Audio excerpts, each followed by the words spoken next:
स्वतंत्रता के स्वर्ण जयंती उत्सव के दौरान इस विशेष अधिवेशन का आयोजन किया, इसके लिए हम आपके आभारी हैं।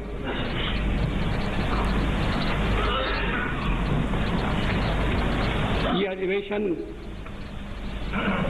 उन्मुक्त वातावरण में हो रहा है।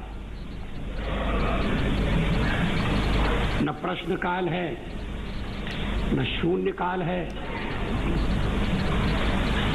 प्रश्नकाल न होने से मंत्री स्वतंत्र हैं, सदन में रहना उनके लिए आवश्यक नहीं है। शून्यकाल शून्य में विलीन होने के कारण हमारे मीडिया के मित्र ये भरोसा कर सकते हैं कि आज कोई हाथापाई की नौबत आने वाली नहीं है।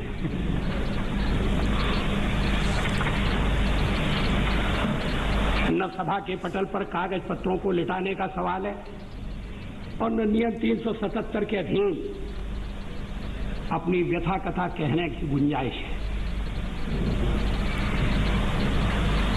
लेकिन मैंने एक प्रस्ताव पेश किया है जो सब विषयों का समावेश करता है। मैं सोच रहा था कि कहां से आरंभ करूं और कहां से अंत करूं, लेकिन आपके भाषण ने इसकी भी गुंजाइश नहीं छोड़ी है। भाषण बहुत सुनार गर्भित था, विस्तृत था। शायद ही राष्ट्र जीवन का कोई प्रश्न, कोई पहलू उससे छूटा हो। मैं नहीं जानता एक सदस्य के नाते मैं आपके भाषण पर टिप्पणी कर सकता हूं या नहीं कर सकता, लेकिन मैं आपके इस आह्वान का स्वागत करता हूं, अनुमोदन करता हूं कि देश को। ये हमारे लिए बहुत हर्ष की बात है कि माननीय प्रधानमंत्री श्री नरेंद्र मोदी जी, माननीय अध्यक्ष लोकसभा श्री ओम बिरला जी और गणमान्य अतिथिगण आज हमारे बीच यहाँ उपस्थित हैं। अब माननीय प्रधानमंत्री श्री नरेंद्र मोदी जी से निवेदन है कि वे भारत के पूर्व प्रधानमंत्री भारत रत्न श्री अटल बिहारी वाजपेयी द्वारा संसद में दिए गए उद्बोधनों पर आधारित पुस्तक Atal Bihari Vajpayee in parliament a commemorative volume का विमोचन करें। पूर्व प्रधानमंत्री अटल बिहारी वाजपेयी को यहां पर श्रद्धांजलि देने के बाद ये किताब का विमोचन इस वक्त प्रधानमंत्री नरेंद्र मोदी कर रहे हैं। उनके साथ लोकसभा के स्पीकर ओम बिरला भी मौजूद। 96वीं जयंती ये पूर्व प्रधानमंत्री अटल बिहारी वाजपेयी की, और इस दौरान संसद भवन में जो कार्यक्रम हो रहा है उसकी तस्वीरें आप देख रहे हैं लाइव।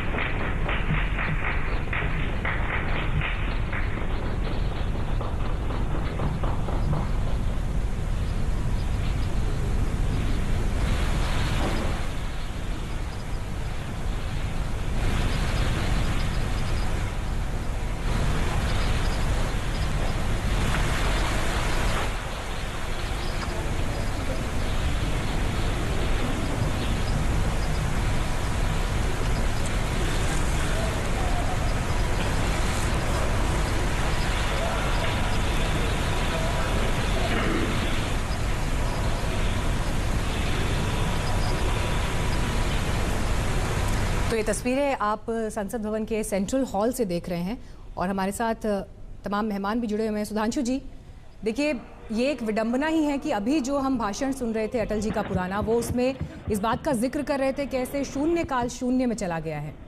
इस बात की शिकायत उनके लहजे में दिखाई दी, बोलने के तरीके में एक तंज भी था।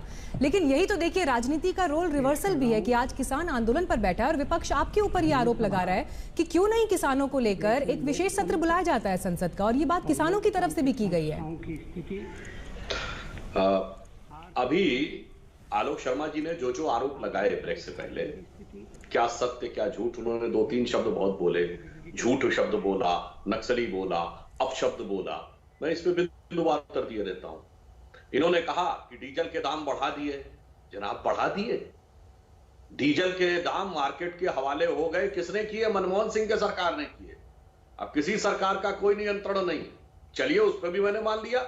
डीजल एकमात्र ऐसा कमोडिटी है जो जीएसटी में नहीं है, जिसका राजस्व राज्यों के पास जाता है। तो जो आप कहते हैं ना कि 30%, 35% और इतना सेस मिलता है, राज्य सरकारों को मिलता है, हटा दीजिए अपना, राज्य अपना कम कर दीजिए टैक्स।